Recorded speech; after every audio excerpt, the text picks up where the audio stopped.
தமிழக முதலமைச்சர் ஜெயலலிதா உடல் நலக்குறைவால் அனுமதிக்கப்பட்டுள்ள அப்போலோ மருத்துவமனையில் அமைச்சர்கள் அவசரமாக கூடி 1 மணி நேரம் ஆலோசனை நடத்தினார்கள். தமிழக முதலமைச்சர் கடந்த 22ஆம் தேதி உடல் நலக்குறைவால் சென்னை அப்போலோ மருத்துவமனையில் அனுமதிக்கப்பட்டார். சென்னை நிர்வாகம் இதுவரை 4 செய்திக்குறிப்புகளை வெளியிட்டு ஜெயலலிதா நன்றாக இருப்பதாகவும் வழக்கமான உணவுகளை உட்கொண்டு வருவதாகவும் கூறி வருகிறது. என்றாலும் அவர் தொடர்ச்சியாக மருத்துவமனையிலேயே இருந்து வருகிறார். 10வது நாளான நேற்று மாலை ஜெயலலிதாவை தமிழக ஆளுநர் வித்யாசாகர் ராவ் அப்போலோ மருத்துவமனைக்கு சென்று முதலமைச்சருக்கு அளிக்கப்பட்ட சிகிச்சை குறித்து மருத்துவர்களிடம் பேசிவிட்டு சென்றார்.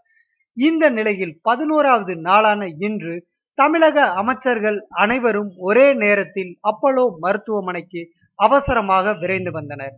ஓ. பன்னீர்செல்வம், ஜெயக்குமார், ராஜேந்திர பாலாஜி, சி.வி. சண்முகம், எடப்பாடி பழனிசாமி, விஜயபாஸ்கர், திண்டுக்கல் சீனிவாசன் உட்பட அனைத்து அமைச்சர்களும் வந்திருந்தனர்.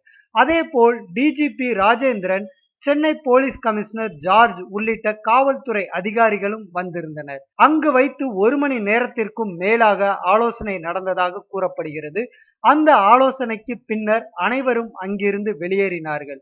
பத்திரிகையாளர்கள் அவர்களிடம் என்ன ஏது என்று கேட்டபோது அவர்கள் யாரும் பதிலளிக்கவில்லை. இதனால் அப்போலோவில் சிகிச்சை பெற்று வரும் ஜெயலலிதாவின் உடல் நலத்தில் தொடர்ந்து மர்மம் நீடித்து வருகிறது.